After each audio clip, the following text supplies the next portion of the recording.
Namaste, good morning. We are in category 4, that is terminal benefit. We saw the first and the major terminal benefit, that is gratuity, which is divided into 3. Government employees, employees covered under POGA, and employees not covered under POGA are the 3 things we saw in the yesterday's class. We are progressing.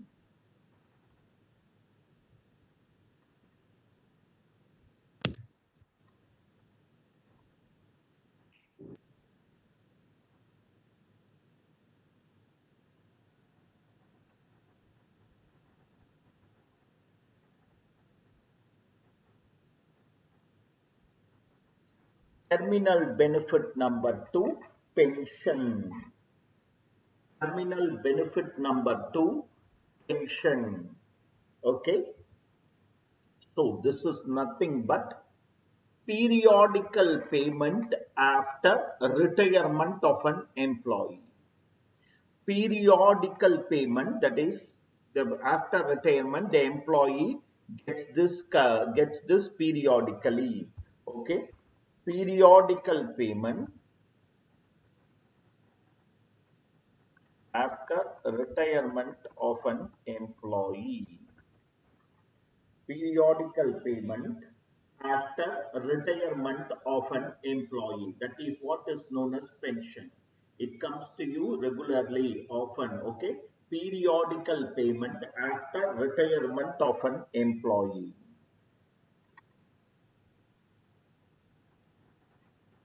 Pension is further divided into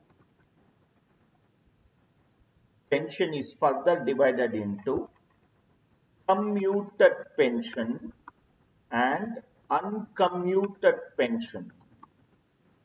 Okay. Pension is further categorized as commuted. You can even take it as computed, as a lump sum you receive, and uncommuted pension. Pension is further divided into commuted and uncommuted pension.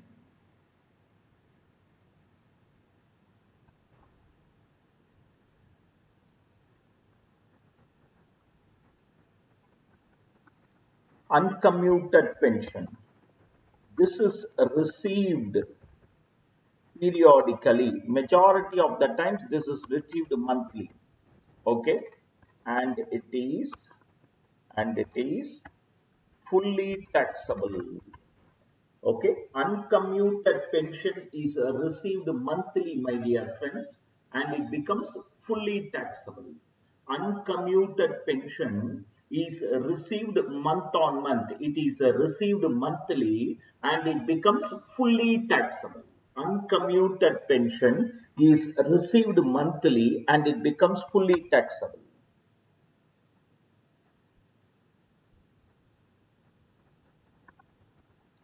Commuted pension, which is you can understand that it is computed. Okay, this is received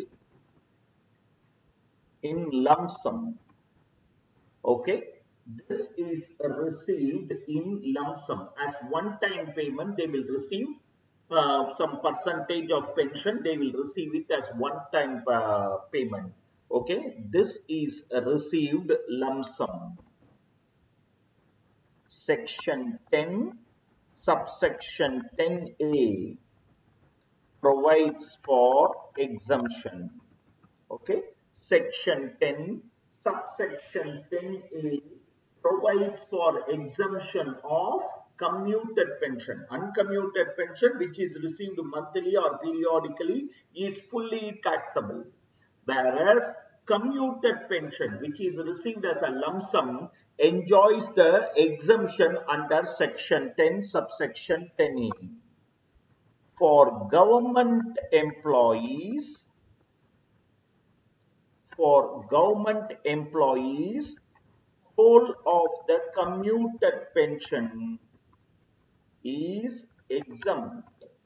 My dear friends, for government employees, the whole of the commuted pension is exempt.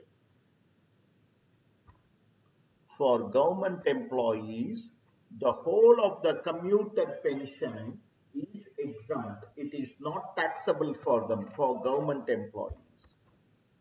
For non-government employees,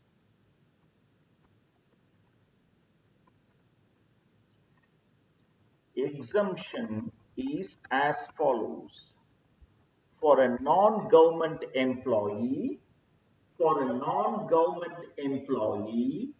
exemption is as follows. Exemption is as follows, where the employee, is, okay, where the employee is also in receipt of gratuity, where the employee is also in receipt of gratuity. My dear friends, exemption is as follows, where the employee is also receiving gratuity. 1/3, friends, 1/3 of the pension which he is eligible to commute is exempt. 1/3 of the pension which he is eligible to commute. Okay, the most important highlighting term here is eligible to commute. 1/3 of the pension which the employee is, most important or highlighting term is this, eligible to commute. 1/3 of the pension which is eligible to commute is exempt. So take a highlighter or underline the words, okay, underline the words eligible to commute, okay, underline the words eligible or take a highlighter and write it as eligible to commute, where the employee is not in receipt of gratuity, where the employee is not in receipt of gratuity. 1/2, half of the pension which he is eligible to commute is exempt. Repeating, where the employee is not in receipt of gratuity, where the employee is not in receipt of gratuity, half of the pension, okay, which is again eligible to commute is the key terminology. Which is eligible to commute is exempt. Half of the pension which is eligible to commute is exempt.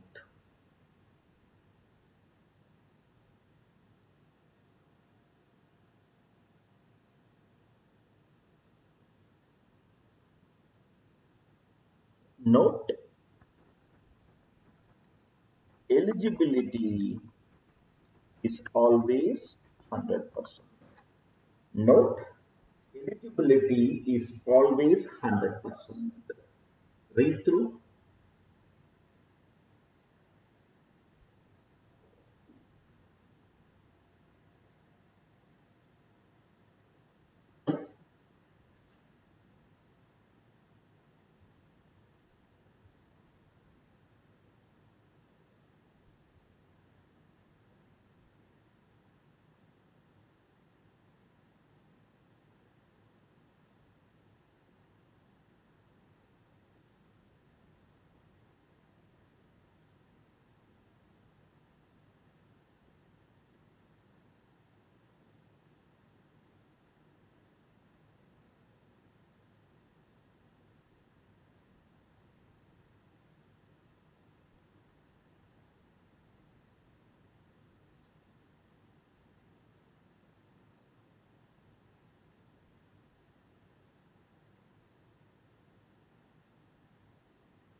May I? May I? Friends. Okay. Pension is post-retirement or post-leaving employment one gets. Pension is divided into two: commuted pension, uncommuted pension. Uncommuted pension is which is received on month, which is fully taxable. With regard to commuted pension, government employees fully exempt. For non-government employees, look for whether the employee is also receiving gratuity or not. Also receiving gratuity 1 by 3. Not in receipt of gratuity 1 by 2 of the pension which the employee is eligible to commute. Which the employee is eligible to commute is exempt.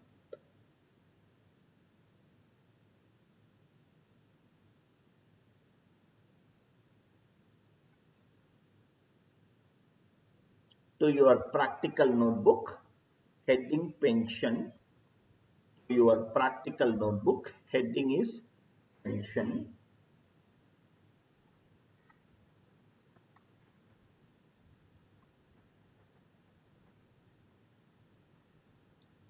I'm in question number 25 of page number 56.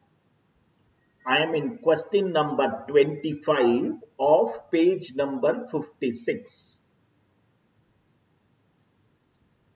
Ganga retires in May 2019 and she is eligible for a pension of 4,000 per month. She gets 75% of her pension commuted on 1st November and receives 1,20,000.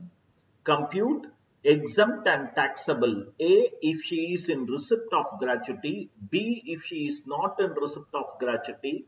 C taxable value of uncommuted pension.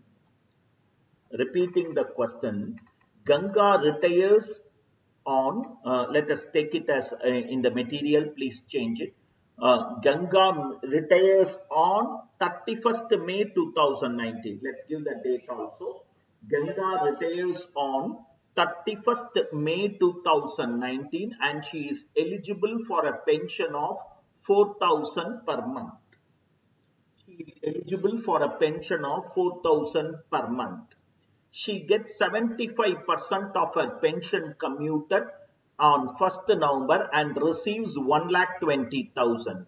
Compute exempt and taxable under the three circumstances of in receipt of gratuity, not in receipt of gratuity, and taxable value of uncommuted pension.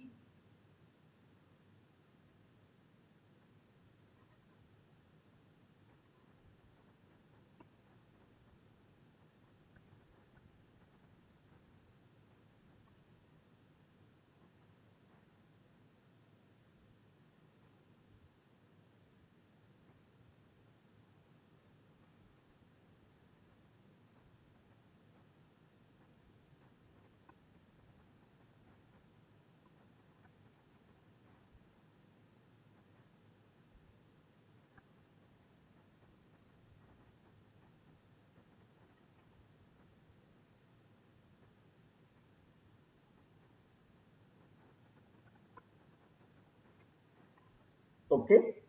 In receipt of gratuity. Case A. In receipt of gratuity. In receipt of gratuity. So, she receives 1,20,000. Okay. Commuted pension received. Commuted pension received 1,20,000 less exempt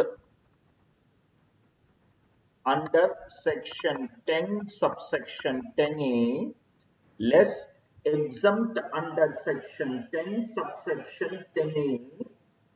Okay, what is the provision saying?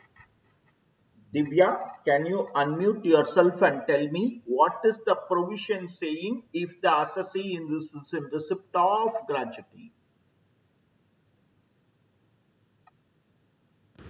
Uh, One third of pension which is eligible to commute is exempt, sir. One third of the pension which the assessee is eligible to commute, Divya. Now let Yes, us sir. come to this question. What is the percentage Ganga is computing, 75%, and sir. she receives? 1,20,000, sir. And what is the eligibility? 100%, sir. And one third of the pension which the employee is. Eligible to commute. So, Divyas, if 75% is 1,20,000, what is 100%? Okay, what is 100%? What is 100%? On that, you will get one third. Repeating the answer, Divya. Yes, sir. Yes, the law which you studied says the employee is eligible for an exemption of one third of the pension which he is eligible to commute. And eligibility is 100%. Then Yes, sir. we come to the question. We understood that 75% is commuted and the employee received 1,20,000. So if 75% is 1,20,000, 100% is equal to what? On that 130 section. Yes, sir.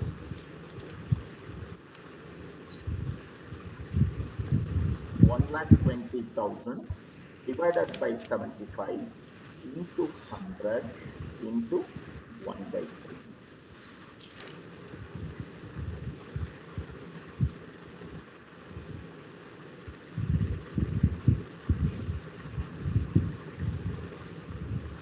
Any doubts, my dear friends, please ask me. If you don't understand anything also, please ask me.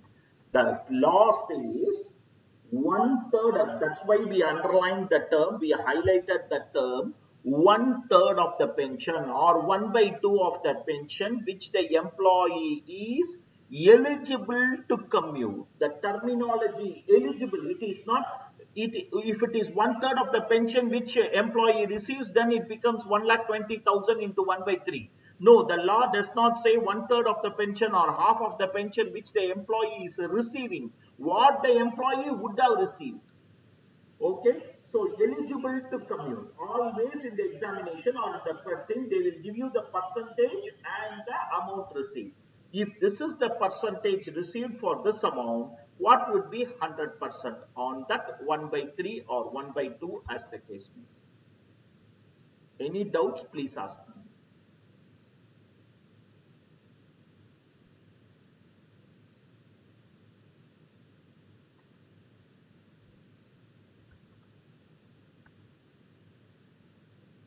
Not in receipt of gratuity. Not in receipt of gratuity. Not in receipt of gratuity.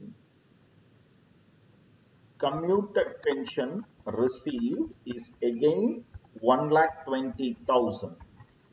Okay, less exempt under section 10, subsection 10A.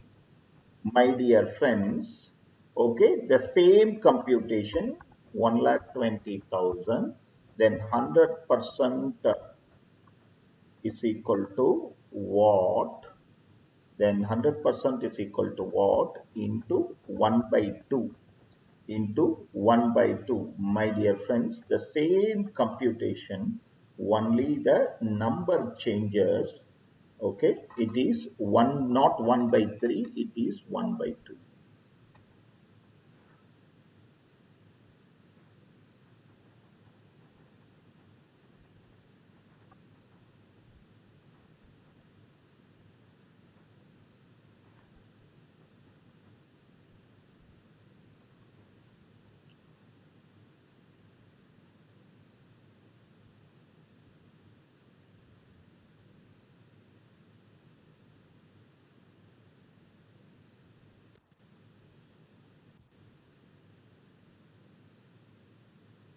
So commuted means calculated, sir, is it?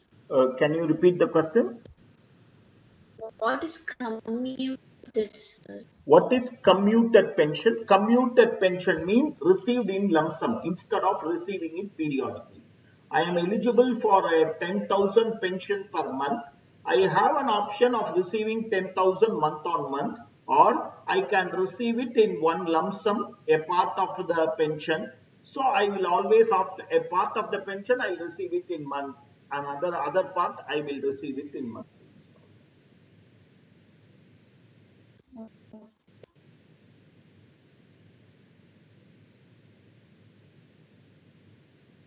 Okay.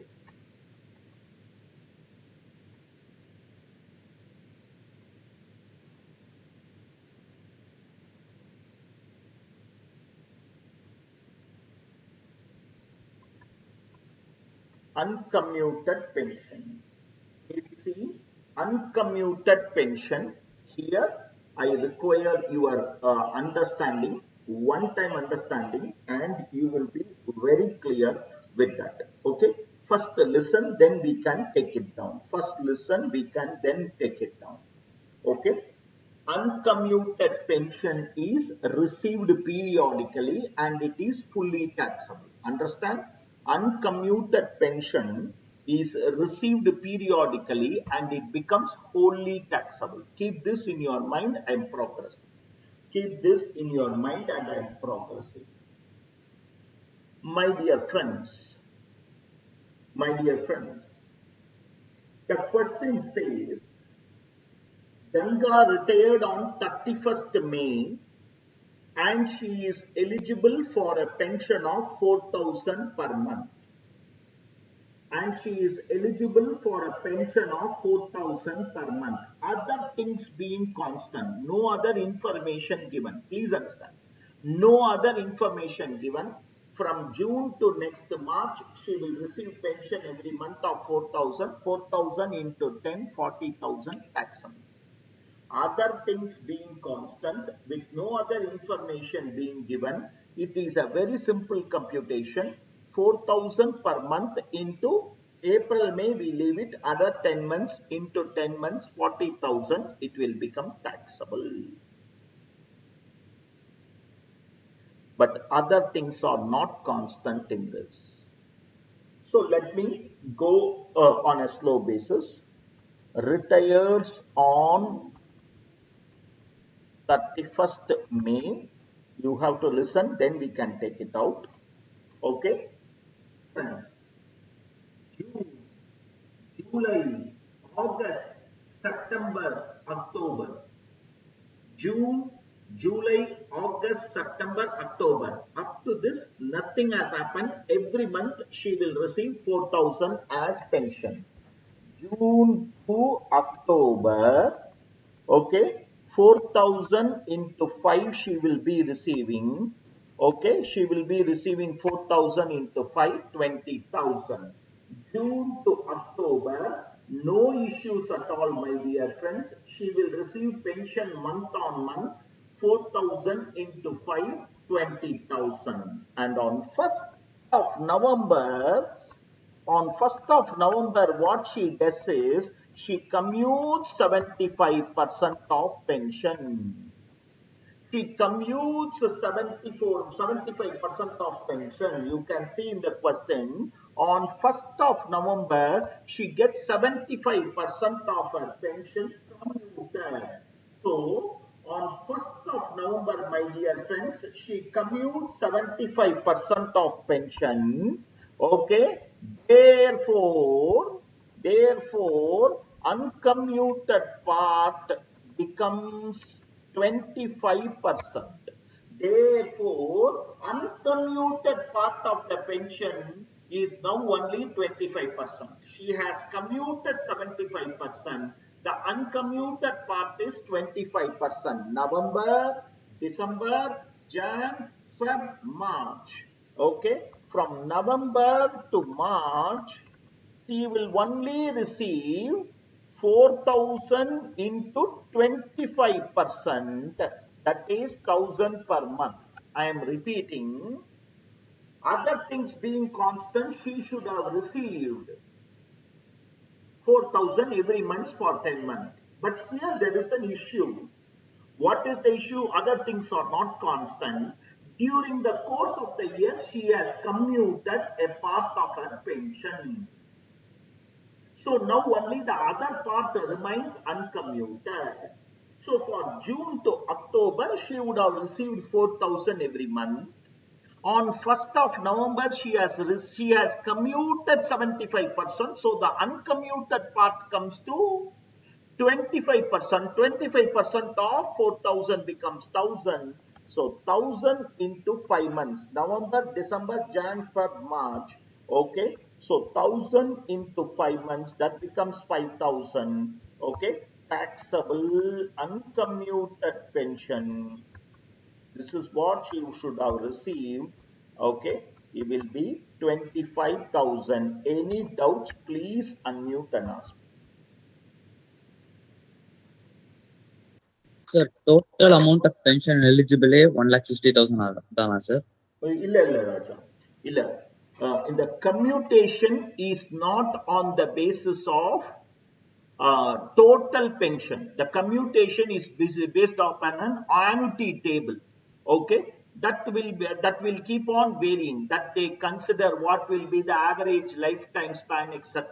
So don't think that commuted pension means this is the total pension you will receive as 4,000 only for till the employee is alive, he will receive the pension.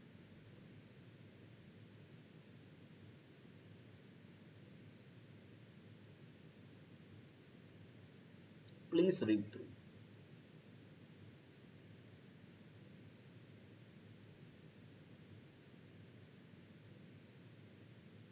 If you understand, take it down. Take it down, mark it clearly as if wherever you want to understand, you can take your notes accordingly.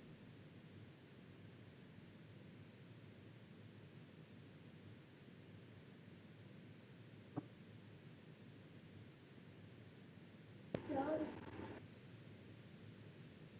sir,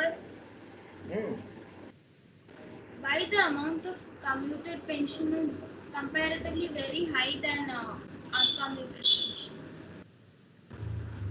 Why the amount of commuted pension is High, very high it is when compared to uncommuted pension.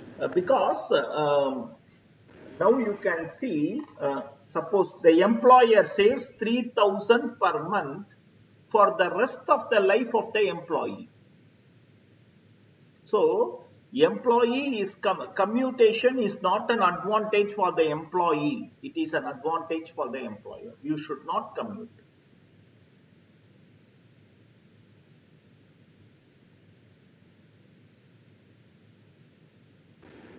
I did not understand, sir. Once more, I did not understand. your question is why commuted pension is higher than uncommuted pension. Is Yes, my understanding clear? Clear? yes, sir. Okay. Employee retires at the age of 60 and let us take 4,000 pension per month and he lives for another 20 years. So 48,000 per month, per annum, even without any increment in pension, 48,000 per annum. So in the span of 20 years, he would have got 9,60,000. Normally, if he is receiving it monthly, 9,60,000 he would have got. But commutation means receiving it as one lump sum at the beginning or during the tenure of pension itself. So instead of 9,60,000, I'm just giving you an example. Instead of 9,60,000 into 75%, you would imagine that he would be somewhere eligible to get 7 lakhs and odd, but he is only getting 1,20,000. Actually, this is not higher, this is very lower. This is comparatively very lower. The employer is at an advantageous position and not the employee. you should not compute.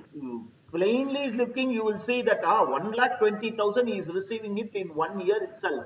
But actually, this 4,000, even without increment, I am talking, this 4,000 for lifelong he will be receiving. So that will always be much, much higher than this 1,20,000. So commuted pension is received only once after the retirement and not Yes, every yes, year. yes, yes. Yeah, I thought it is every year. No, no, no, no. No, no, no, friend. Only once. Yeah, okay. Sir இப்போ இந்த commuted pension ஃபுல்லாவே வாங்கிட்டா 100%னா அன்கம்யூட்டட் pension Zero. எதுவுமே வாங்க முடியாதா sir? Zero. He cannot get it. ஆனா அதை தவிர மந்த்லி பென்ஷன் லைஃப் லாங் வருமா? வராது. அதுதான் uncommuted. Monthly pension is what is known as uncommuted pension. Sir but anyway lump sum பேமெண்ட்டை தவிர லைஃப் லாங் பென்ஷன் கிடைக்கும் சொன்னீங்க சார். கிடைக்காது ராஜா. Nobody will commute 100%, Raja. That is also very sure. They will commute a part of it if at all there is a requirement and receive the rest part lifelong. In the case of 1,000 lifelong, he will be getting.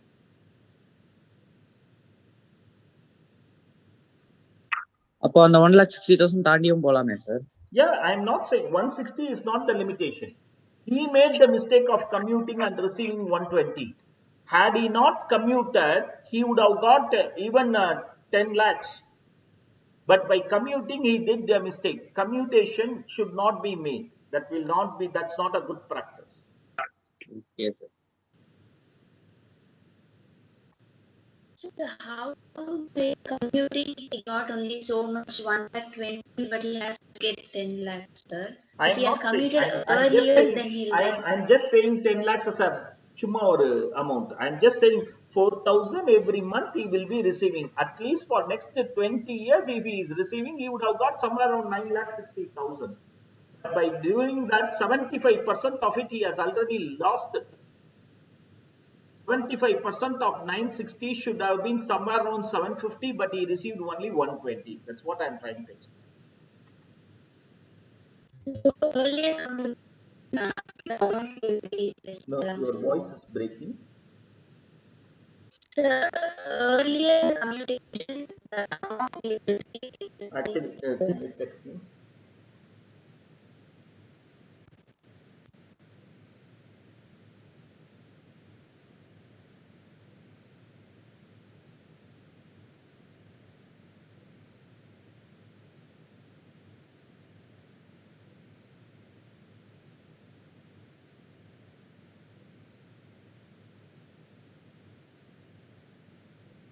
Sir?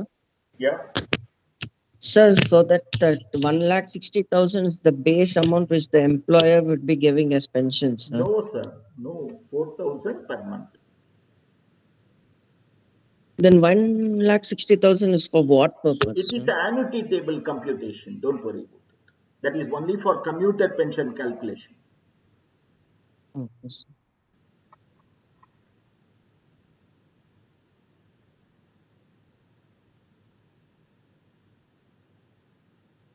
Yes, the earlier pension, if you receive it earlier, it will be less. Yeah, it will be less.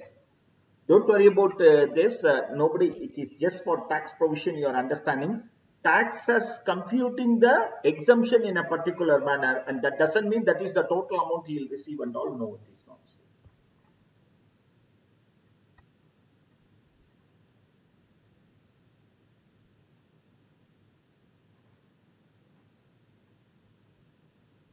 Terminal benefit number 3, leave encashment. Terminal benefit number 3, leave encashment. Terminal benefit number 3, leave encashment. What is this leave encashment means? My dear friends, every employee is eligible for a particular period of leave every year. Every employee is eligible for a particular period of leave every year, depending upon the company's policy, 20 days, 30 days, 50 days, like that every employee is eligible for a particular period of leave. Suppose the employee is not availing it. Please understand. Suppose the employee is not availing it. Suppose the employee is not availing it. Then it becomes the duty of the employer to compensate the employee for it, which means he has overworked. Okay, every employee can take 50 days of leave. Every other person has taken, only 2% has not taken, they have not taken on the leave at all. So it becomes the duty of the employer to compensate the employee. It becomes the duty of the employer to compensate the employee for unutilized period. That becomes leave encashment. That becomes leave encashment. The unutilized period for which he is going to be paid is known as leave encashment.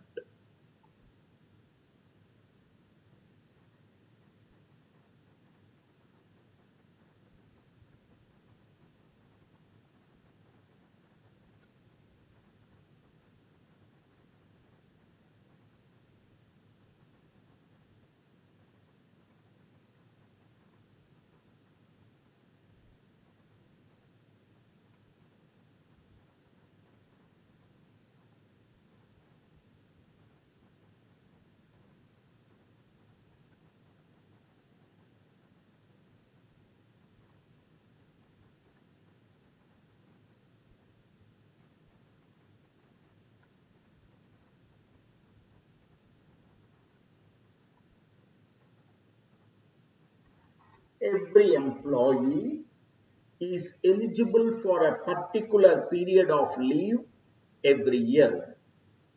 Where the employee does not utilize it, it becomes the duty of the employer to compensate the employee for unutilized period, which is popularly known as leave encashment, which is popularly known as leave encashment.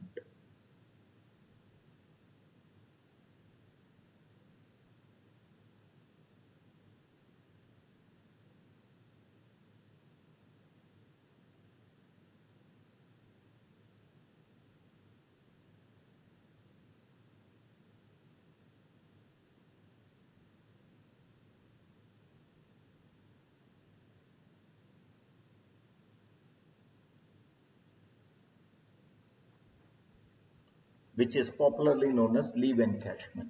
My dear friends, there are two ways which the employer will compensate.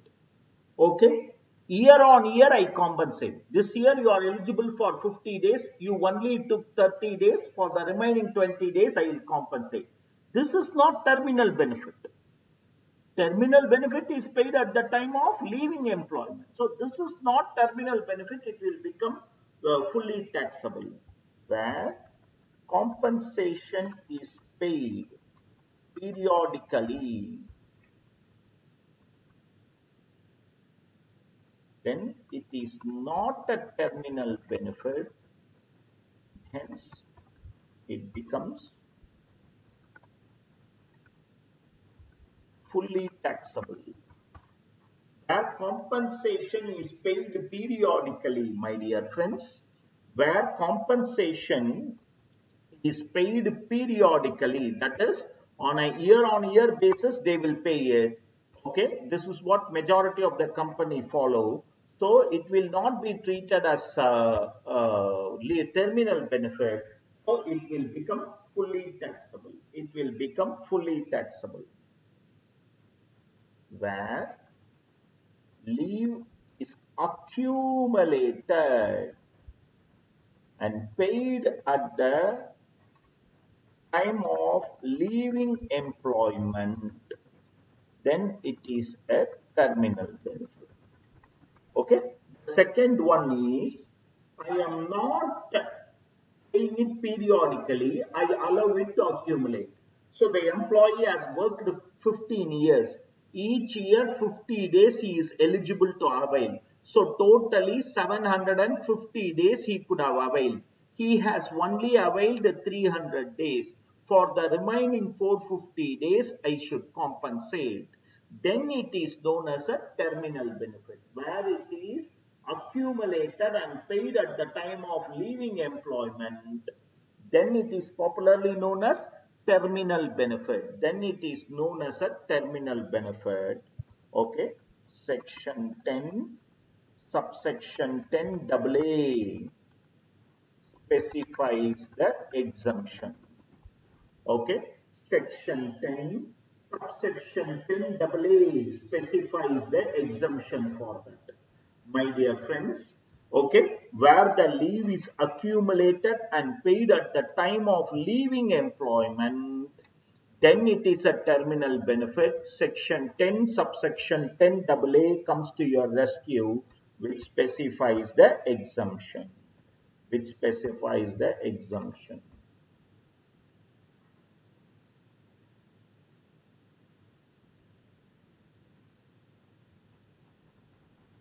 In case of government employee, it is wholly exempt. My dear friends, in the case of government employees, okay, it is wholly exempt.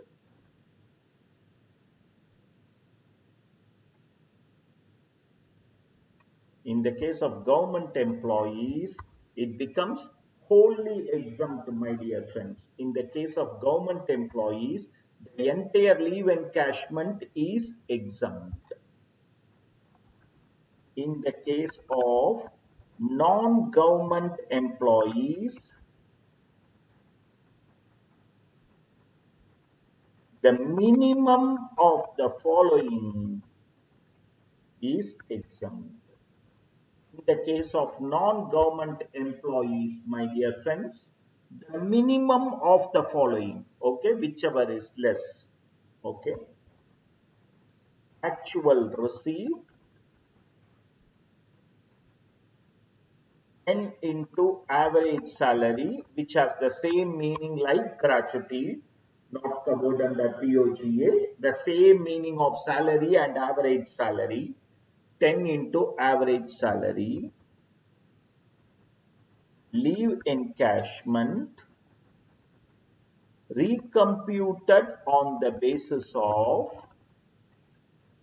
30 days of leave for every completed years of service into average salary. Leave encashment recomputed on the basis of 30 days of leave for every completed year of service into average salary. Rupees 3 lakhs. Rupees 3 lakhs. Read through.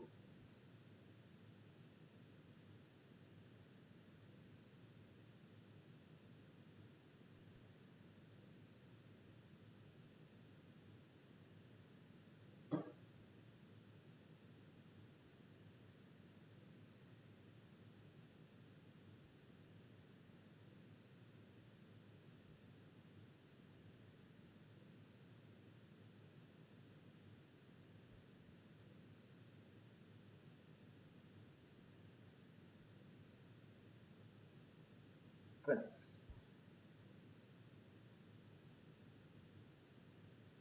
Okay.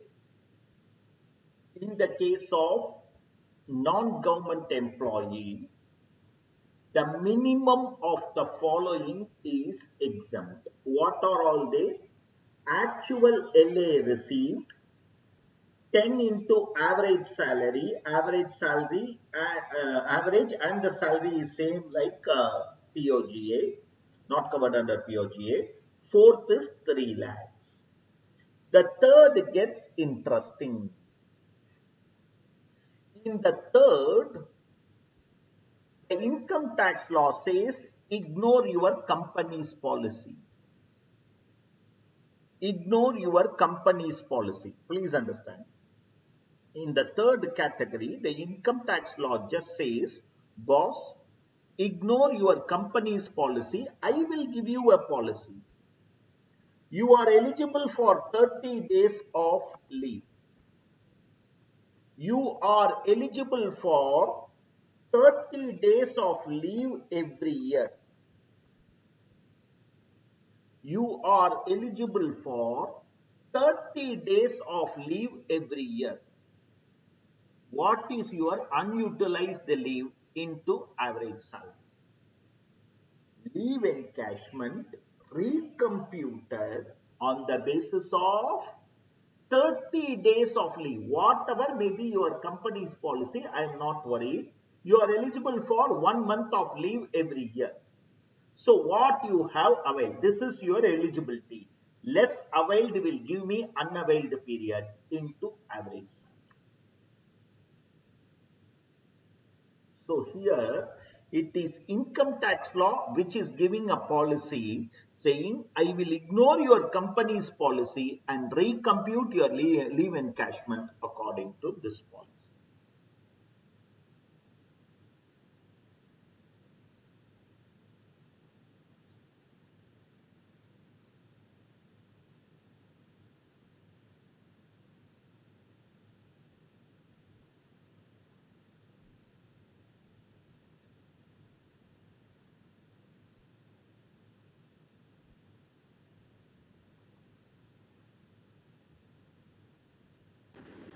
Sir, I have a doubt. Tell me, Bharati.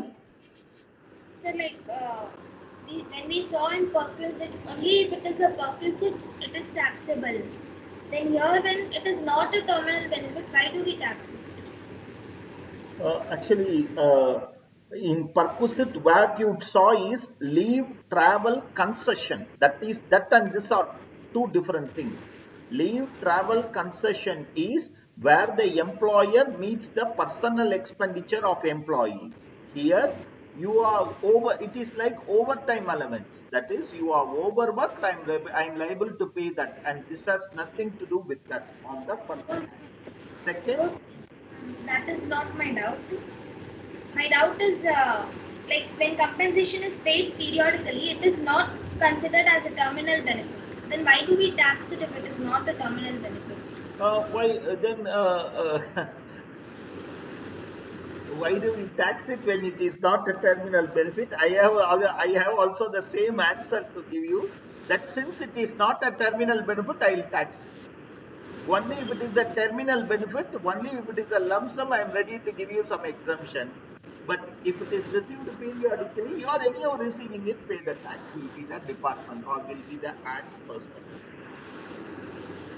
Nice perspective. But still, this is act. We cannot. We can only understand that part. And there is a small logic.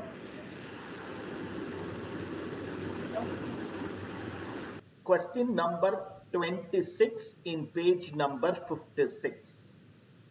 Question number 26 in page number 56. Dhritarashtra received 80,000 as leave salary at the time of his retirement. His average salary for the last 10 months was rupees 3,000. His service period is 24 years and 7 months. Leave taken in the service period is 9 months. Leave entitlement as per company policy is 1.5 months for every year. Compute, exempt and taxable. Read through once.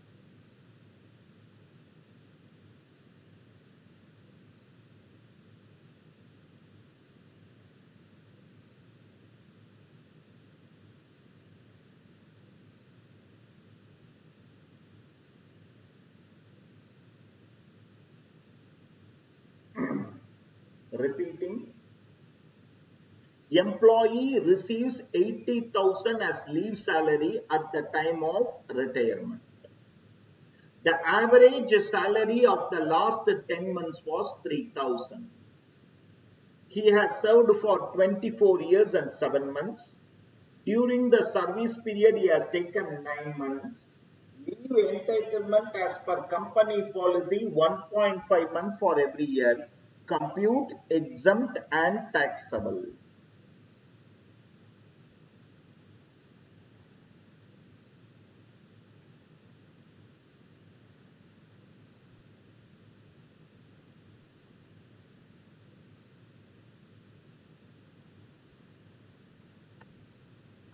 Sir, in average salary computation now only, sir. Yeah, future question. Whenever you do for gratuity, that will be applicable for leave encashment. Okay. I am just preparing a first working note before going into the entire. Okay. Particulars. Company policy. Tax policy. Entitlement. According to company, I am eligible for 1.5 months every completed year of service. I think I have completed 24 years. Okay. So 36 months is my eligibility. Okay. 36 months is my eligibility. Whereas income tax law always allows me only 1 month. So 24 months. 30 days only income tax law allows. So, okay, less availed. Less availed. The question gives leave taken in the service period. My dear friends, the question has clearly given leave taken in the service period is 9 months. Leave taken in the service period is 9 months. So, 9 months leave availed. So, unavailed is as per company 27 months, but as per tax law 15 months. As per company 27 months, but as per tax law it is 15 months. As per tax law it is 15 months.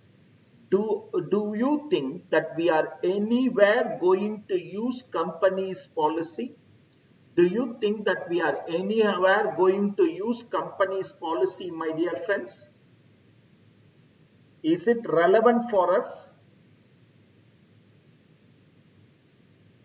Okay, okay, please understand, it is not at all relevant for us. This company's policy is not at all relevant for us.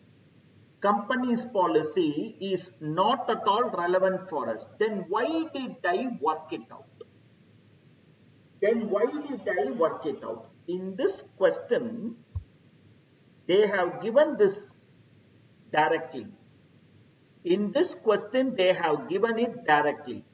But in majority of the question, they will give entitlement as per company policy and unavailed as per company policy. Please listen. In majority of the question, they will give entitlement as per company policy and unavailed. So that we should find what is availed. By working this out, we should find what is availed because that is important for my tax policy also. I am repeating, in majority of the question, they will give you entitlement and unavailed, leaving the availed column blank. In majority of the question, they will give entitlement and unavailed, leaving the availed column blank. So, we should ensure that this is also done. We should ensure this is also done so that the availed should be utilized in the tax policy. That's why I work out this. So by this you will understand also that I have taken up a easy question and doing it because I have directly given the availed. Okay. When it comes to you, you need to find out the availed one. Okay. Now going back. Okay. So leave encashment received. In the question, leave encashment received is 80,000 less exempt under section 10 subsection 10 AA. Exempt under section 10 subsection 10A AA. Actual received 80,000. 10 into average salary, the question says 3,000. Okay, so 10 into 3,000, 30,000. Recomputation as per tax law. You know the unavailed period into 3,000. You know the unavailed period. The law says recompute as per tax law, taking 30 days into average salary. So 45,000. 45,000. Recomputation as per tax law, 45,000. Maximum limit 3 lakhs. Maximum limit 3 lakhs. Whichever is minimum goes to the outer column as exemption. Whichever is minimum goes to the outer column as exemption. Any doubt, please ask me. Whichever is minimum goes to the outer column as exemption. If you have a doubt, ask me, my dear friends. Okay, so this leads me to taxable leave encashment.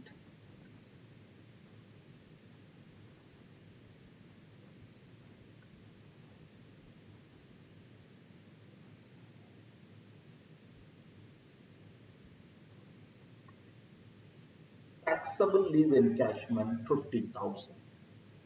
Any doubt, ask me. Sir, 1.5 for every year completed year நம்மள assume பண்ணிக்கலாம். Because in the 7 months last year work பண்றோம். Leave entitlement 1.5 months for every year. Only completed year. Yeah, sorry. Yeah, you for the remaining period, both are only for completed years.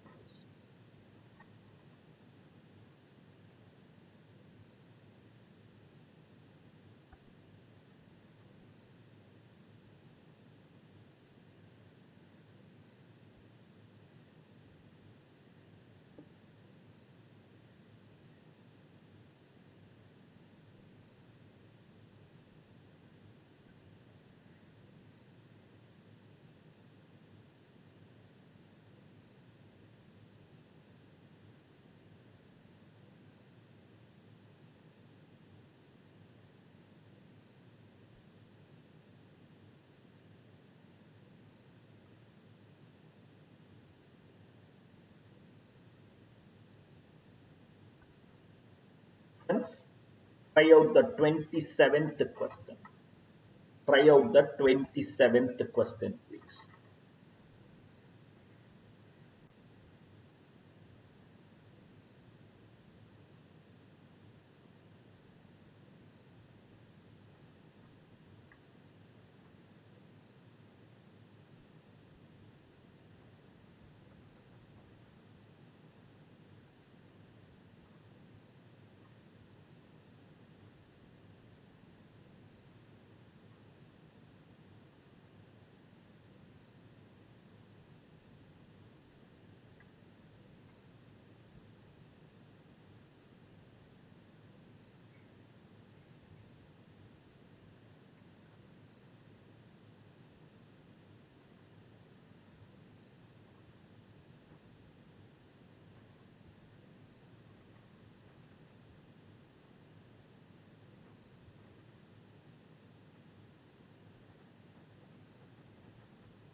Sir, Go ahead with your question. so ஜெனரலா monthly salary calculate பண்றது எத்தனை நாள் வேலை பார்த்துருக்காங்களோ அதுக்கு தானே sir calculate பண்ணுவாங்க. So அப்படி இருக்கப்போ எப்படி சார் இது மாதிரி லீவ் சேலரி வரும்? மந்த்லி சேலரி வந்து எவ்வளவு நாள் வேலை பார்த்துருக்காங்களோ அவ்வளவு நாள்ல there are every company has eligible leave. அதுக்கு மேல லீவ் எடுத்தாதான் அதுக்கு பேர் loss of pay. Okay sir.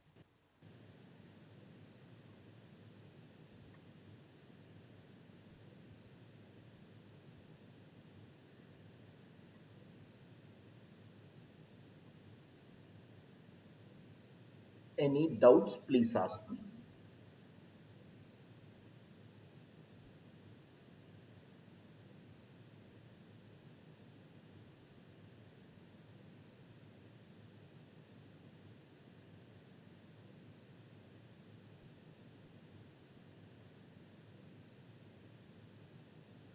I hope it's clear. Okay. For those who are, I hope you got this 9. Entitlement is 12 into 2, 24. Okay. Unavailed is 15. So availed is 24 minus 15, 9. The same is applied. And if they give it as months, work it out as months. If they give 45 days, 50 days, like that, you work it out in days. 30 days, 60 days, 90 days, like that, if they give, work it out in months. If they give an odd 35 days, 40 days, 50 days, like that, work it out in number of days.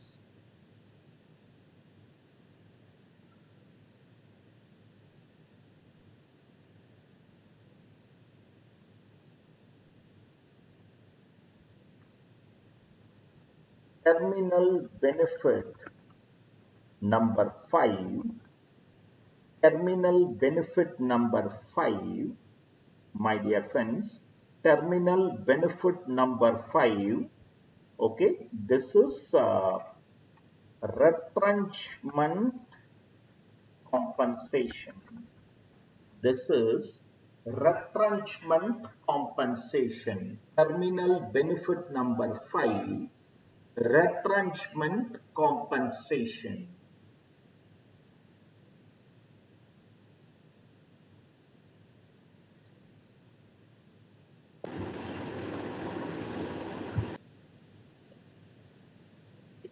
Retrenchment compensation.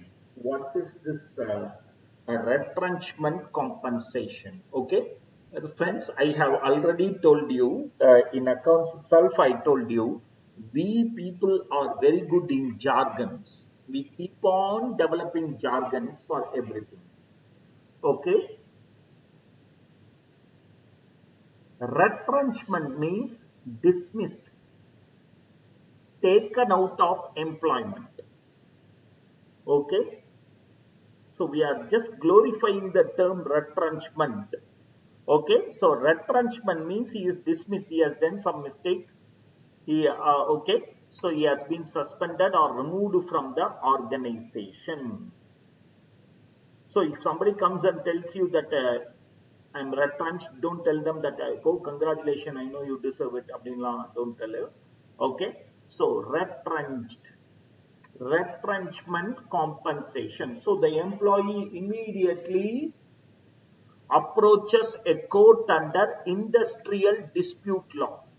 The employee approaches the court under industrial dispute law, and the compensation they are awarding is known as retrenchment compensation. Where an employee is retrenched, then he may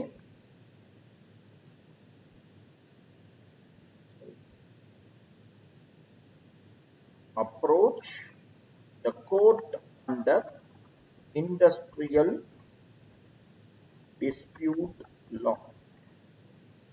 Where an employee is retrenched, taken out of employment, he may approach the court under industrial dispute law, where the court orders for compensation then it is known as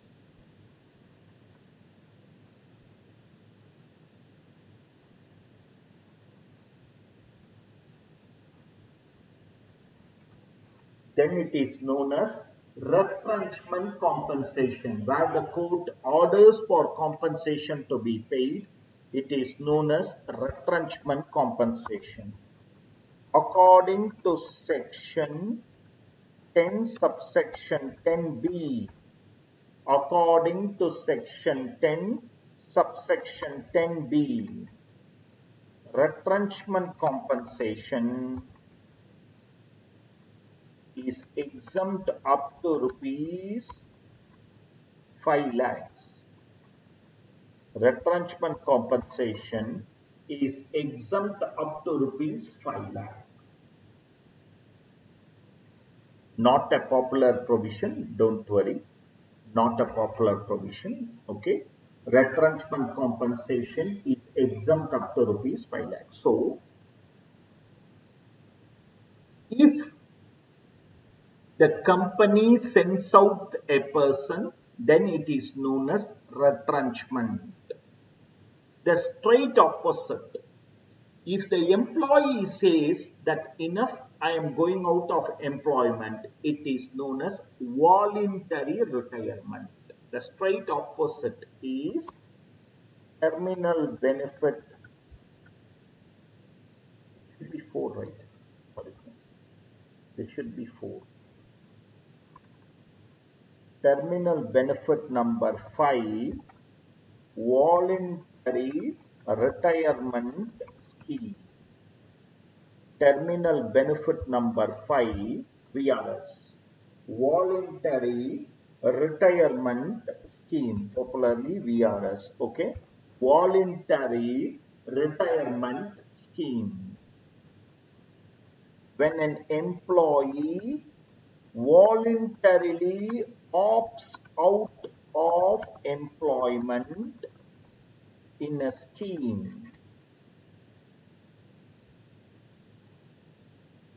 is okay, in a scheme, the compensation paid is known as VRS compensation.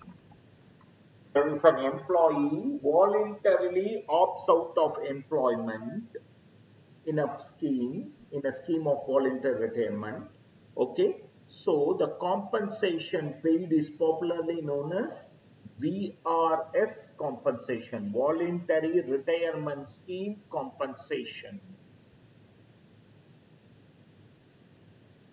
According to section 10 subsection 10c, okay, the minimum of the following is exempt. According to section 10 subsection 10c, the minimum of the following is exempt. Actual VRS received. Actual VRS received.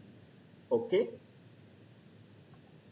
3 months salary into completed years of service.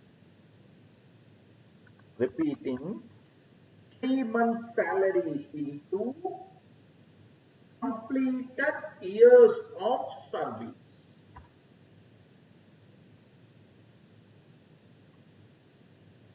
Last drawn salary into remaining months of service. Last drawn salary into remaining months of service. Rupees 5 lakhs. That is the maximum. Okay. Repeating, what is exempt is whichever is less. What are all the 4 things? Actual receipt 5 lakhs. These are too simple. Then second is 3 months salary into completed years of service. 20 years I have completed. At the time of retirement, my salary is 10,000. 10,000 into 3 into 20. 3 months salary into completed year of service. Next option is 10,000 into I still have 5 years of service, 60 months. Last drawn salary into remaining months of service. Remaining months might be 5 years, 6 years into 12, 72 months, 60 months, however it is. Okay, and of course, salary means basic pay plus DA forming part plus commission as a fixed percentage of turnover. Commission as a fixed percentage of turnover. Any doubt, ask me.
Are you clear?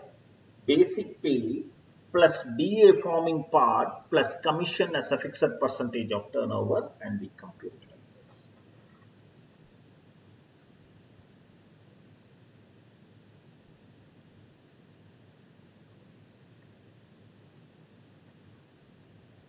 Question number 30 in page number 57. Question number 30 in page number 57, my dear friends. Mr. Datta received VRS compensation of 7 lakhs after serving for 30 years and 4 months. He still has 6 years of service left. At the time of his VRS, he was drawing a salary of 20,000 and DA forming part 5,000. Compute taxable VRS compensation. Compute taxable VRS compensation.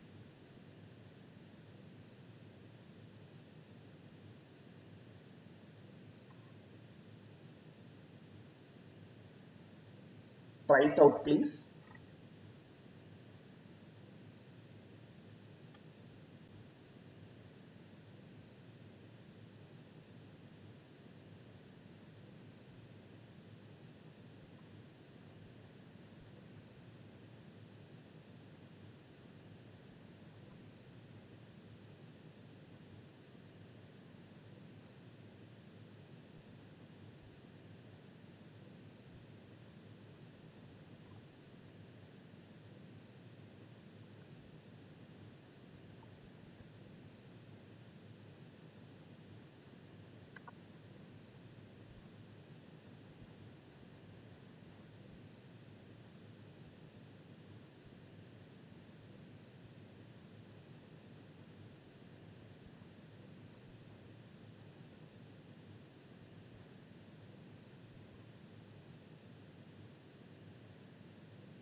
Any doubts? Ask.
I hope you are getting this.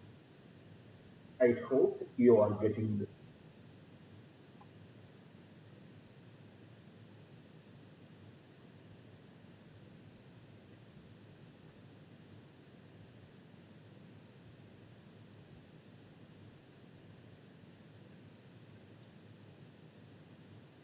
Friends, I want you to try question number 28. I want you to try question number 28. Mr. Vithura retired on 1/1/2020 after completing 24 years of service.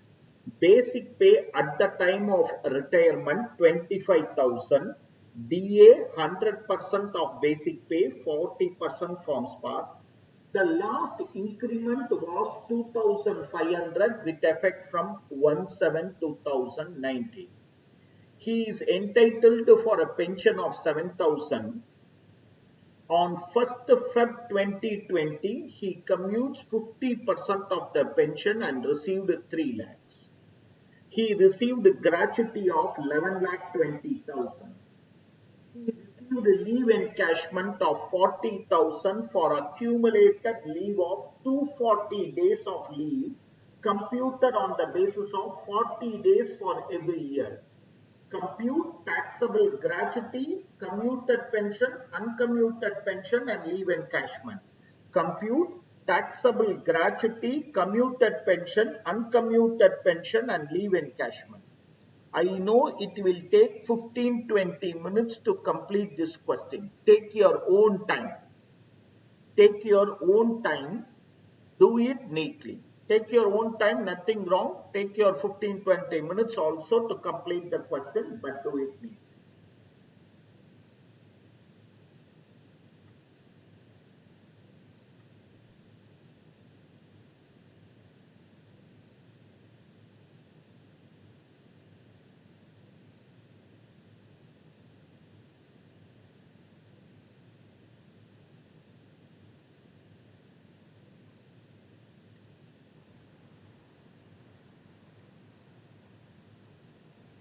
Friends, I think some of you are having a small difficulty.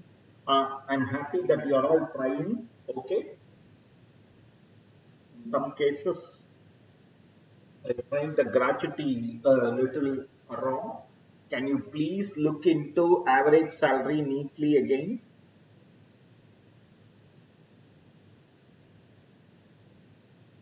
Keep trying.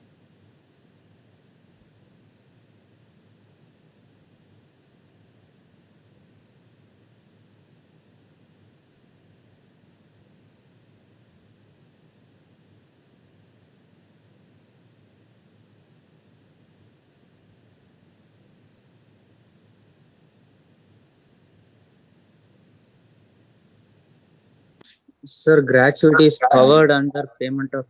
No, if the question is silent, not covered. Okay, sir.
Right, let me go to the answers.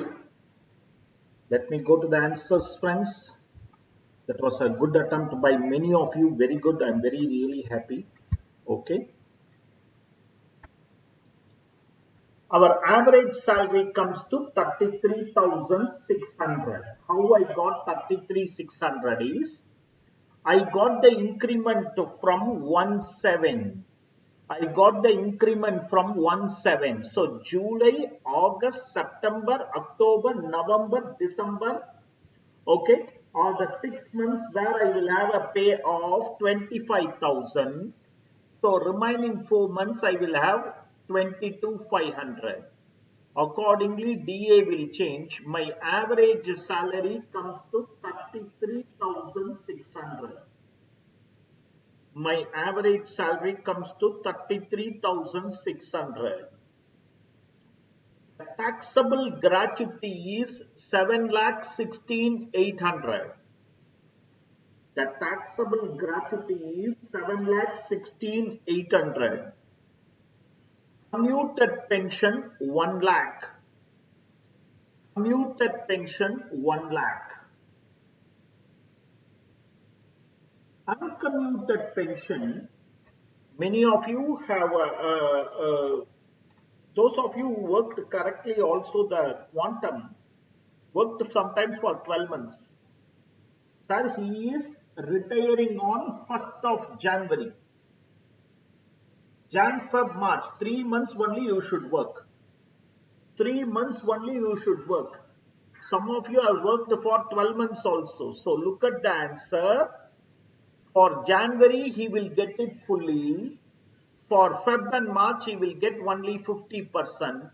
So 14,000 is the taxable uncommuted. Repeating, for January, he will get it fully for 1 month. He commuted 50% on 1st Feb. So Feb and March, he will get another 7,000 only, 3,500 into 2.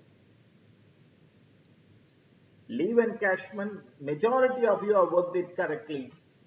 Okay, is 40,000.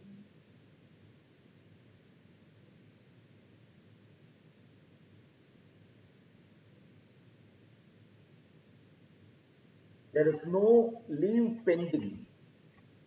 There is no leave pending. That's why it is 40. Sir, is the working mandatory for leave encashment or can we directly write it as? Without working, how will you know? That means you are doing it in calculator and seeing, right? Yes, sir. Yeah, the working is mandatory. Okay, sir.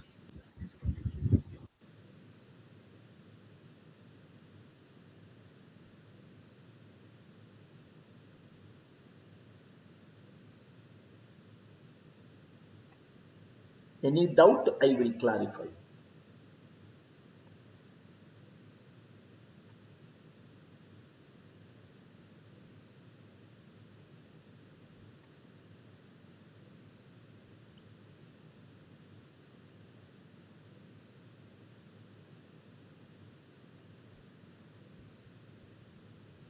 Whatever questions for which we have not worked the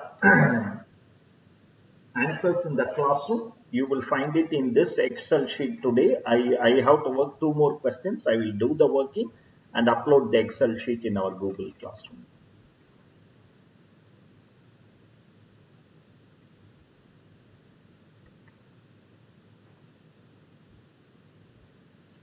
Category 5,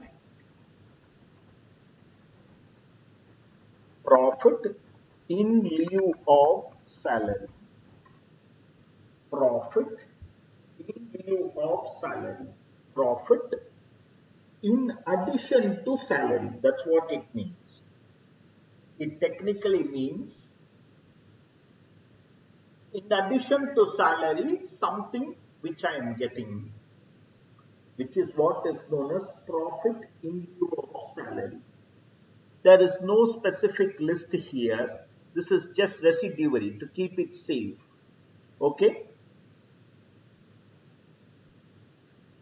Any amount paid by the employer to an employee which is not falling under general allowance, perquisite or terminal benefit will be treated as profit in lieu of salary and will be fully taxable.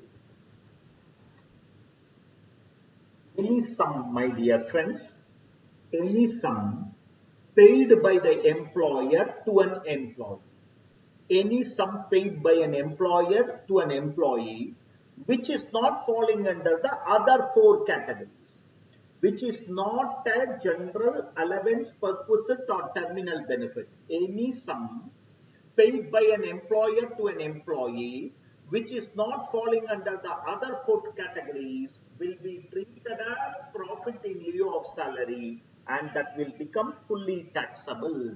That will become fully taxable, my dear friends. Any amount paid by employer to an employee, which is not falling under the other four categories, okay? Sometimes the company will give joining bonus, referral bonus. If you refer some other employee to the company, referral bonus, all these things will be falling under this category. Okay, profit in lieu of salary. That will be fully taxable.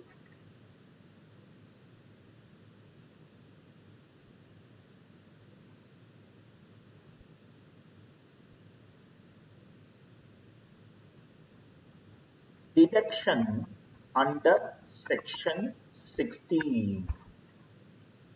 Deduction under section 16. Okay. Deduction under section 16. Deduction is from the gross salary. Deduction is after computing the gross salary. So up to this stage we call it as gross salary. So from there I am going to give deduction. Deduction is from the gross salary.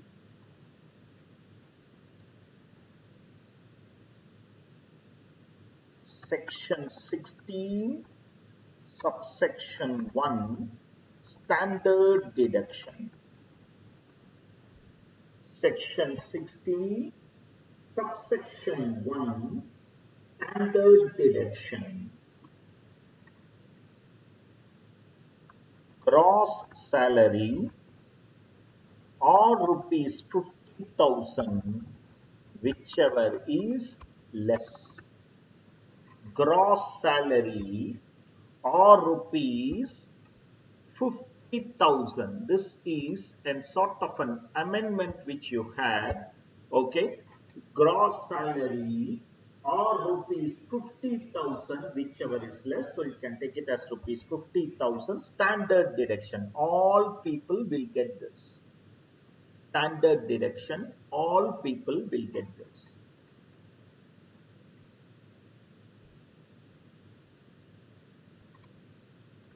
Section 16, subsection 2, deduction for entertainment allowance.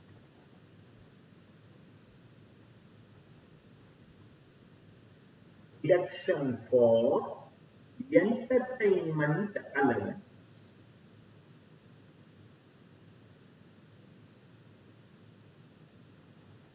Available only for government employees. Please remember, this is not for everyone. This is only for government employees. This is only for government employees, not for any other person.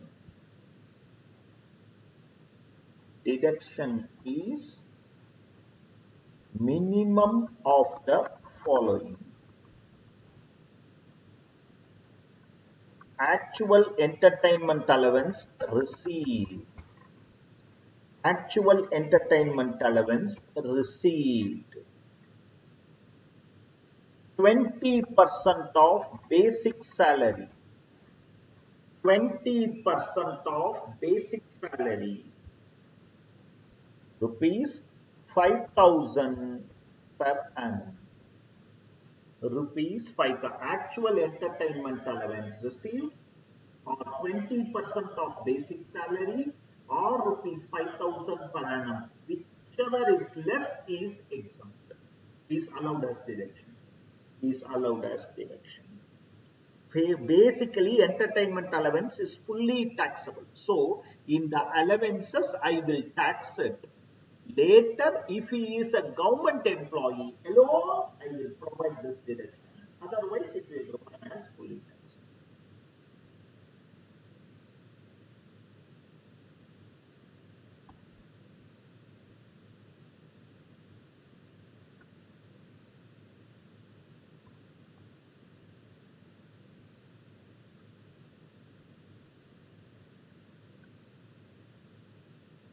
Section 16, subsection 3, tax on employment. Some state government calls it as tax on employment. Our state government, Tamil Nadu state government, and some other state government calls it as professional tax. Repeating, this will be either known as tax on employment or professional tax.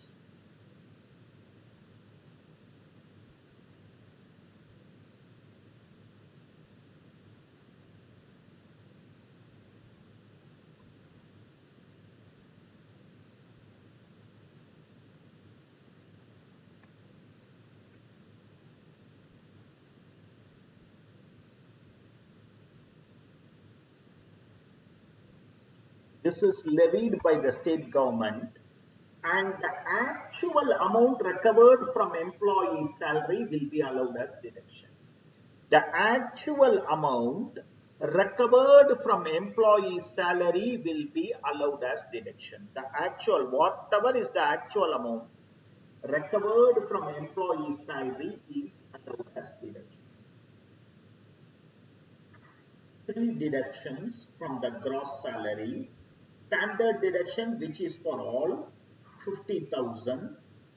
Entertainment allowance only for government employees, so very rare, actual or 20% of basic pay or 5,000 per annum. Tax on employment or professional tax, which will be clearly given. This is recovered from the employee, that amount will be allowed as deduction.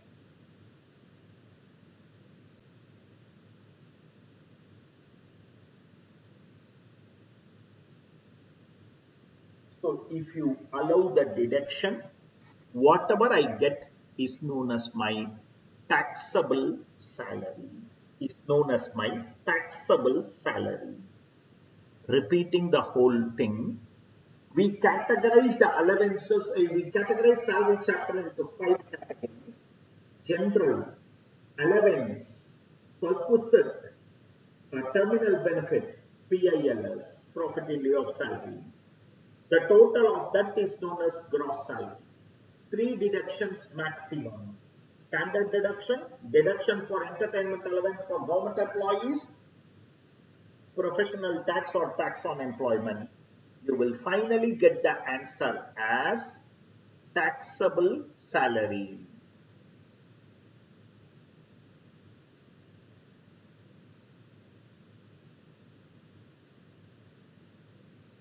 We are still staying in the theory notebook. You are going to stay in the theory notebook, and we are now going to study the format of computing taxable salary. As in your theory notebook, the heading is summary of the chapter. In your theory notebook, the heading is summary of the chapter. Theory notebook, the heading is summary of the chapter.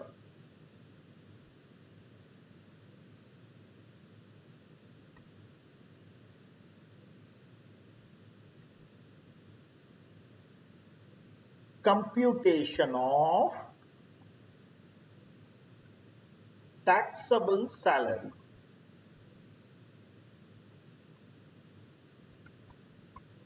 Computation of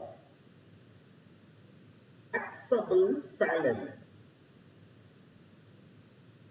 Particulars, inner column amount, outer column amount.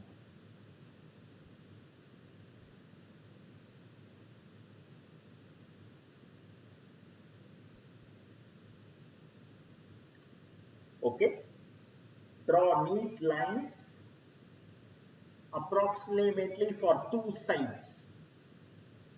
Approximately for two sides, draw neat lines.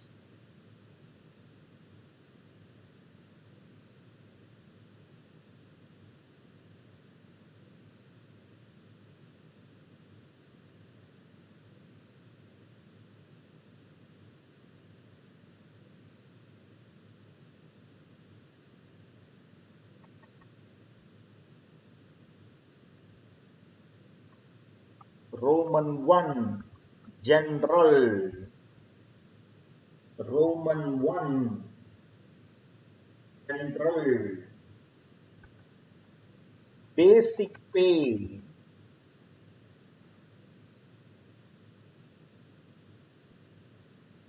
Bonus. Commission.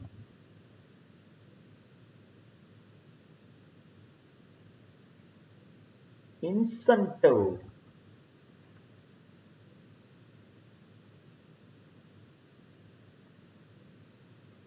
Uncommuted pension, which is fully taxable. All items falling under the general category are fully taxable.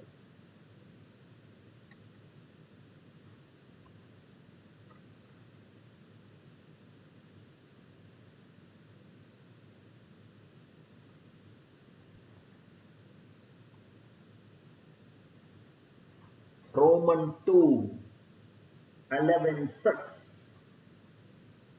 Roman 2, allowances.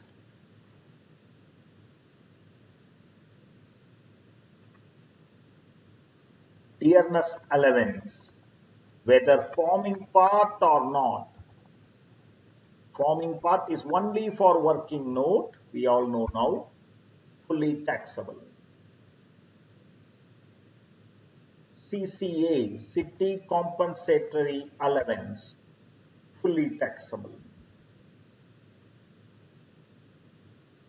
Medical allowance,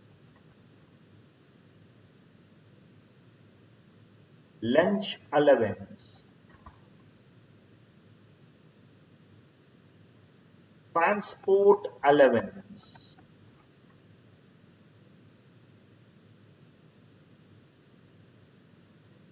servant allowance,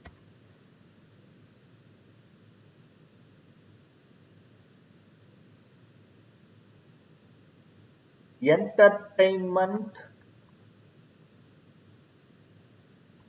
allowance, other personal allowances are all, my dear friends, we all know that these are fully taxable.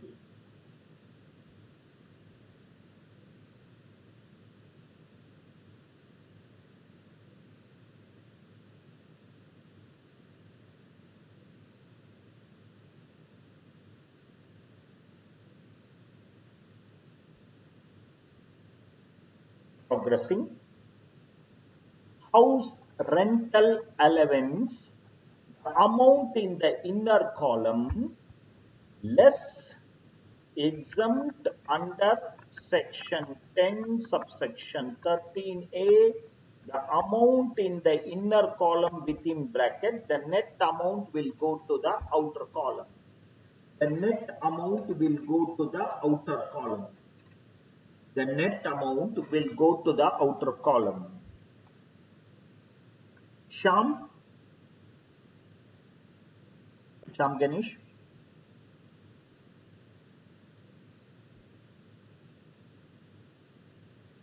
Atiti. Sir? Can you tell me what is the exemption for HR? So 15% of salary or actual received, whichever is lesser. 15% of salary or actual receipt, whichever is less. எனக்காக ஒரு வாட்டி உன் காதை பயங்கரமா திருக்கிக்கோங்க. ஒரு RFA-வையும் HRA-வையும் club பண்ணி ஒரு answer கொடுத்த. So 1 second. Take your time.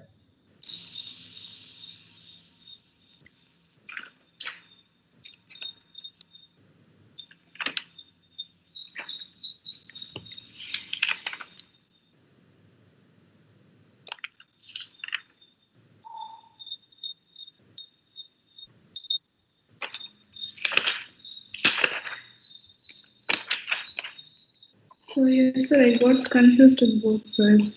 Yeah. Exemption. I can understand that. So what is the exemption?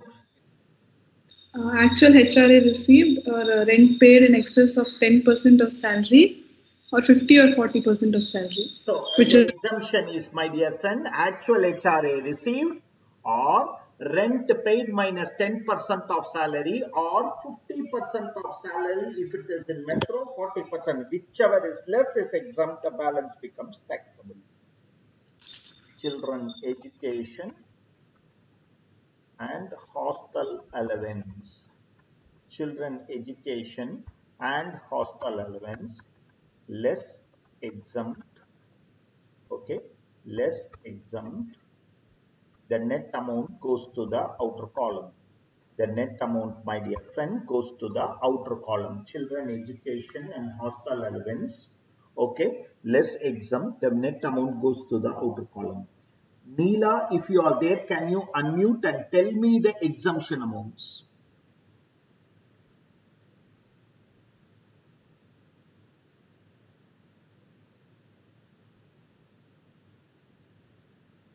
Ritanya, can you tell me?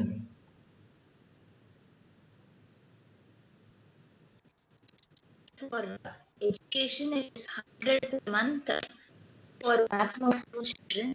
For hostel, it is 300 per month for maximum of 2 Good. children. For education, 100 per month per child for maximum of 2 children. Hostel, 300 per month per child for maximum of 2 children. Children education and hostel. Okay. Traveling / conveyance / uniform allowance.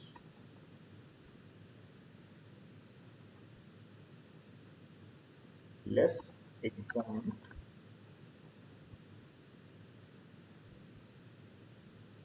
The amount officially spent is exempt, my dear friends. The amount officially spent is exempt. The amount officially spent is exempt. Okay. Transport allowance for physically challenged employees or employees of transport corporation.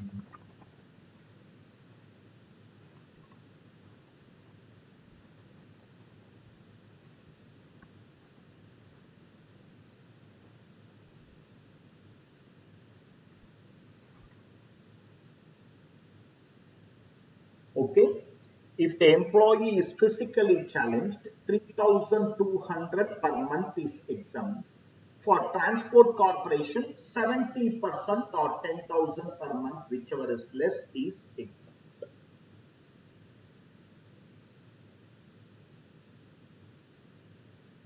These are all the various allowances which we saw and the taxable quantum which we saw. Then we went into Roman 3, that is nothing but perquisites. Then we went into Roman 3, and that is nothing but perquisites. PV of RFA, PV of rent-free accommodation, PV of rent-free accommodation. Ram Kumar, can we discuss? Yes, sir. Okay. Raja, accommodation owned by employer. What is the perquisite value, Raja? Sir, 15%, sir. Good, Raja. Koncham extend panalama. Okay, sir. Population இதுபடி பார்ப்போம் sir. Yeah, exactly. So 7.5% or 10% or 15% of salary. Correct, Raja? Yes, sir. Okay. Accommodation taken on rent by employer and given to employee. 15% or actual rent, whichever is lower. Very good. 15% or actual rent paid by employer, whichever is less. Third, government employees. Area allotted into rate per square feet. Superb. Area allotted into rate per square feet. For furniture. 10% of cost plus any lease rent. That's good. That's good. So, friends, that is it. And if you recover anything, that will be allowed. PV of interest free or concessional interest loans. Sivakami, which bank will I take it as a basis? State Bank of India, sir. State Bank of India. Sivakami, this also leads me to two types of loans which are not taxable.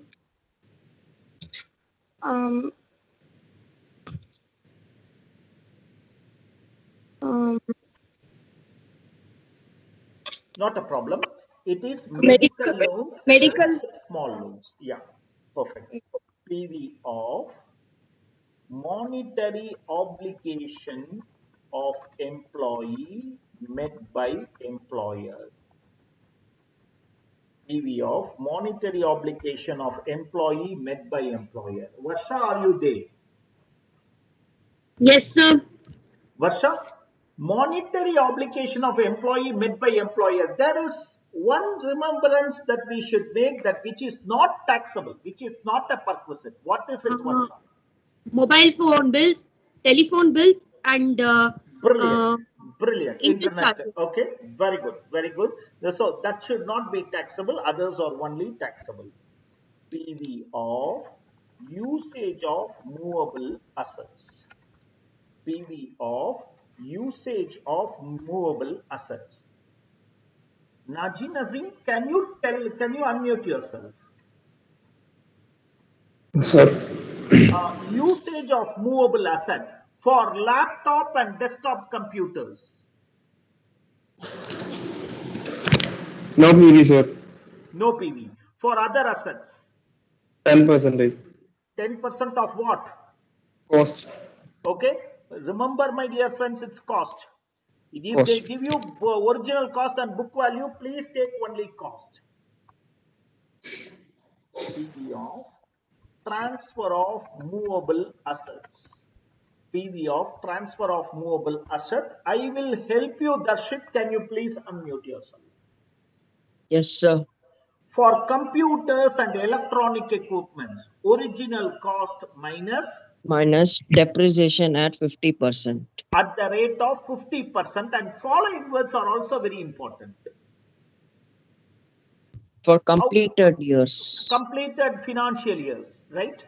No, sir. The period of completion of the asset. Okay. Completed year from the date of purchase, not financial year, not calendar year, from the year of purchase. Method, Darshit. WDV, sir. Okay. For motor car. 20%. And the method? Same WDV, sir. For other assets? SLM method, 10%. That's beautiful. 10% SLM method. For all the three, my dear friends, completed year of service from the date of purchase. PV of lunch facility. PV of lunch facility. Okay. Yeah, Agastya, I'll take your answer.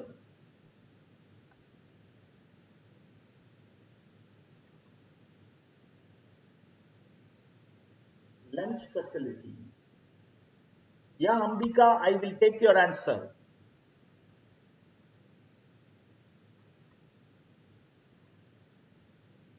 Anyone? Exempt up to? ₹50 per day. 50 per working day. 50 per working day. I take that. PV of gift. PV of gift. Sanjay, can you give me the answer? Sir, PV is exempt up to 5,000 per annum, sir. Okay. And if it is given to employees' wedding, it is fully exempt. Very good. If it is given to employees' wedding also, it is fully exempt. Otherwise, it is exempt up to 5,000 per annum. PV of ESOP. PV of ESOP. Ashwin, I will take your answer. Fair market value on date of exercising less the fair market value on the date of acquisition. That's beautiful. Okay. The difference amount tax. PV of leave travel concession, and I'm myself giving you the answer. It is by the shortest route, whatever it is exempt for assessee and the family members, otherwise it is taxable. PV of educational facility. PV of educational facility. Deepak, can you give me the answer? So up to 12,000, it is not taxable. Above 12,000, the whole amount is taxable. That's beautiful. PV of medical facility.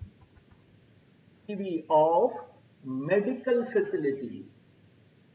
Sienna, can you unmute yourself?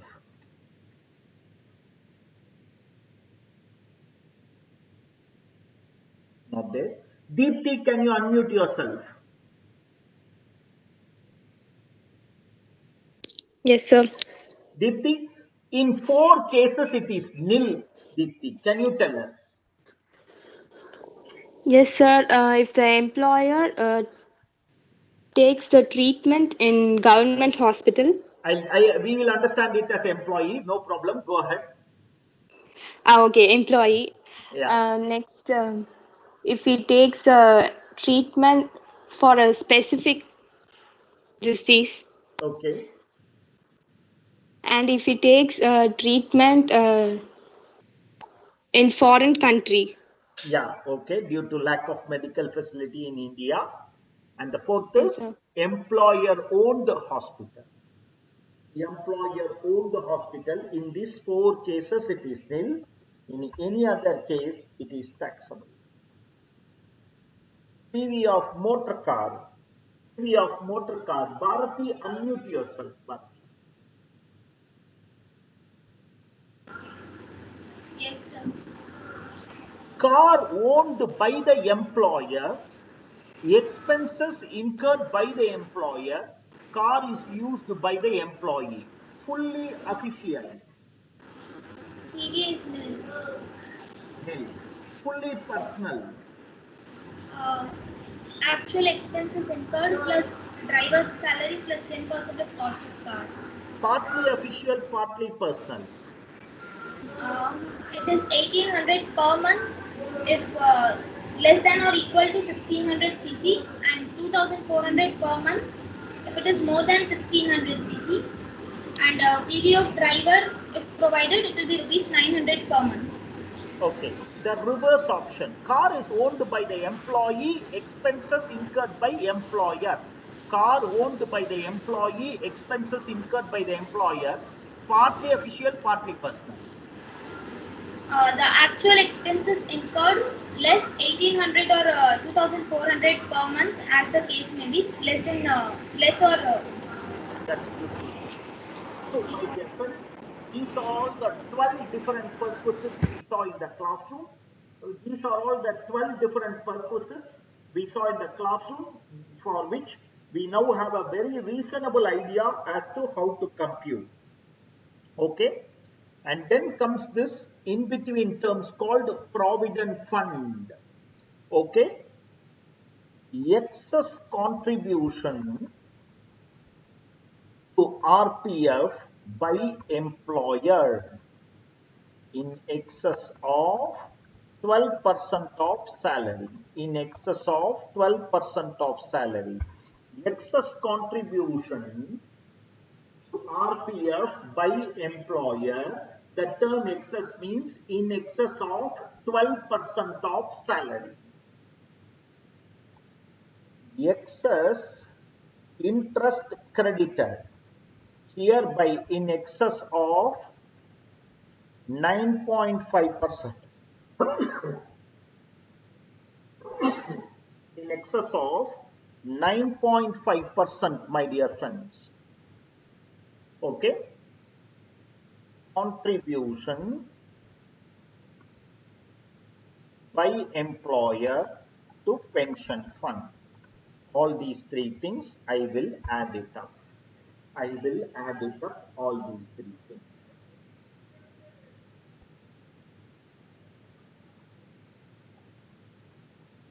Fourth is terminal benefit.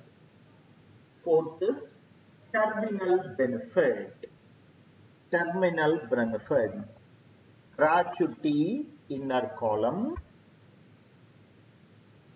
less exempt under section 10 subsection 10 in the inner column. The net amount goes to the outer column. The net amount goes to the outer column. Jakriti, are you there? Yes, sir. In case of government employees. Yes, sir. What about the exemption for gratuity in case of government employees?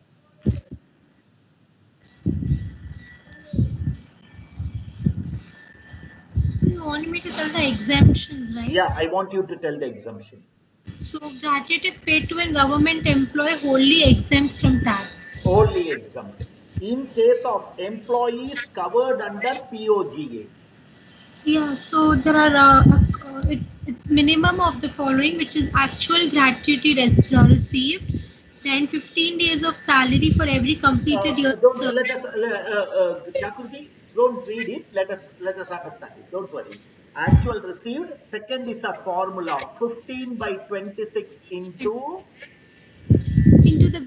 the salary and into the completed years. Here you take it round off. Round off, and the maximum limit is 20 lakhs. In the case of not covered under POGA, condition B formula will be It will be 15 by 30 into average salary, and here the completed years will be taken, not round off. okay, not rounded off. That's it, friends. Okay.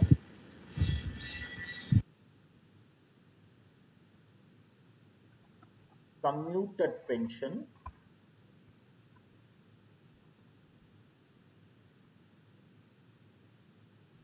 Section 10, subsection 10A.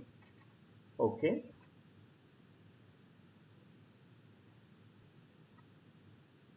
Section 10, subsection 10A, commuted pension. Okay. Ganesh, can you tell me what is the exemption for commuted pension? Government employees.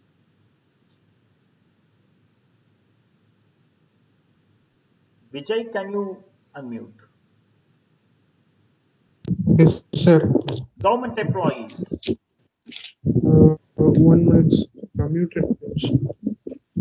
Government employees, all of the commuted pension is exempted, sir. Now, for employees who is in receipt of gratuity. Yes, is 1/3 of the pension which is eligible to commute. For employees not in receipt of gratuity. 1/2 of the pension which is eligible to commute. Good.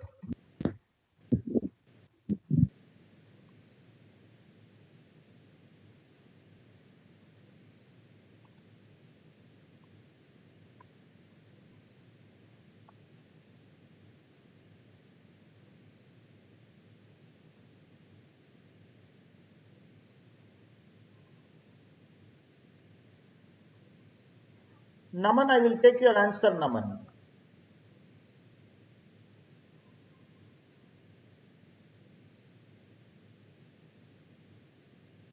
Yes, sir.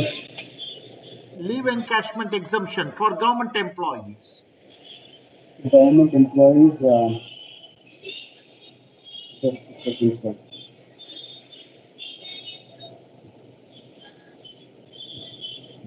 Wholly exempted. For non-government employees. For non-government employees, actually received 10 into average salary, then the recomputation of 30 days, tax clause, and then the maximum limit is 3 lakhs. 3 lakhs, okay. Retrenchment / VRS compensation. This is rare, that's why I am putting it together. Less exempt.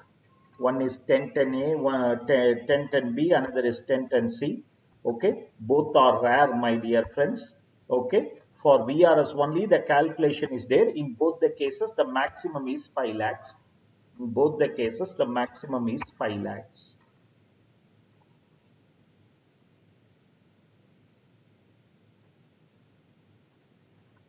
Profit in lieu of salary. Profit in lieu of salary, my dear friends, it is fully taxable. Profit in lieu of salary is fully taxable. This will lead you to a level called gross salary.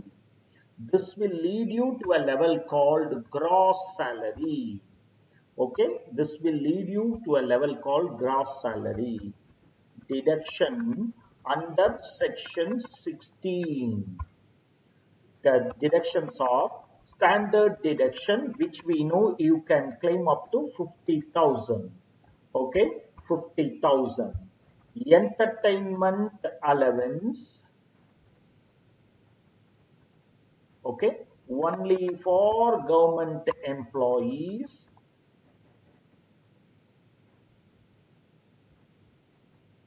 Okay, and professional tax or tax on employment. Whatever is the amount recovered will be allowed as deduction. The final answer you will get, is known as taxable salary. The final answer you will get is known as taxable salary.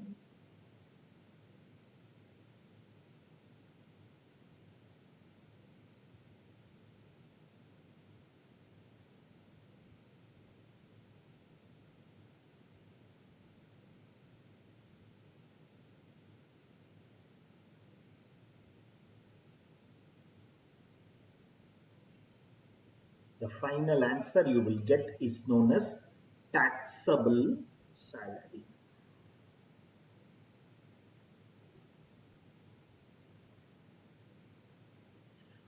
For our understanding purposes, continue in the theory notebook, continue. Okay. For our summary purposes, let us also consolidate the definition of salary. Definition of salary in various places. Definition of salary in various places. Let us consolidate and keep it. Let us consolidate and keep it. Okay, so that we are clear. Okay, 2 columns, particulars, definition. Particulars, definition, equal column in your notebook. Equal columns in your notebook, please. Particulars, definition.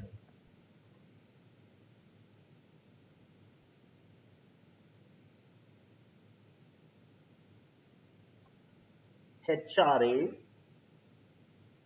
comma, PF contribution, comma, gratuity not covered under TOGA, comma, leave encashment, comma, VRS compensation. For all these things, okay, for all these things, my dear friends, okay, can you tell me the explanation? Kritika, can you tell me for all these things the definition of salary?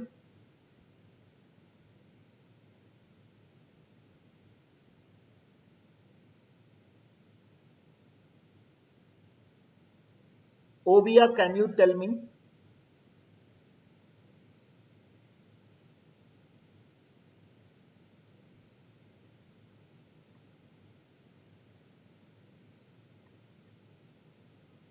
Ritanya, are you there? Can you tell me?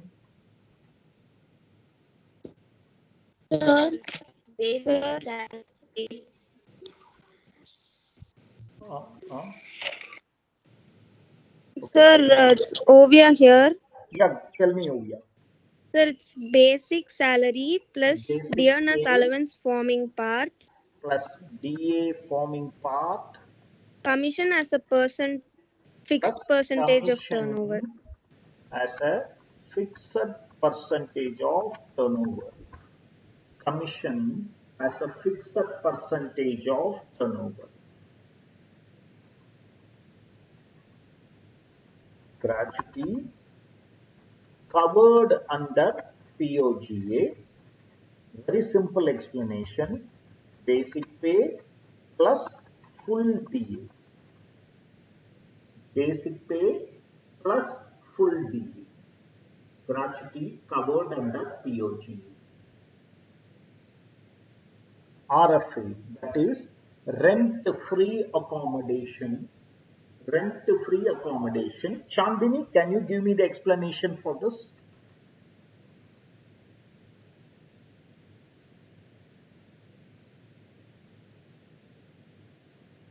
Yes, sir. Yeah, can you please? Basic pay plus dearness allowance forming part plus all monetary receipts and all other allowances to the extent they are taxable. I take that answer. Basic pay plus DA forming part plus all monetary receipts plus all other allowances to the extent they form part, they are taxable. To the extent they are taxable.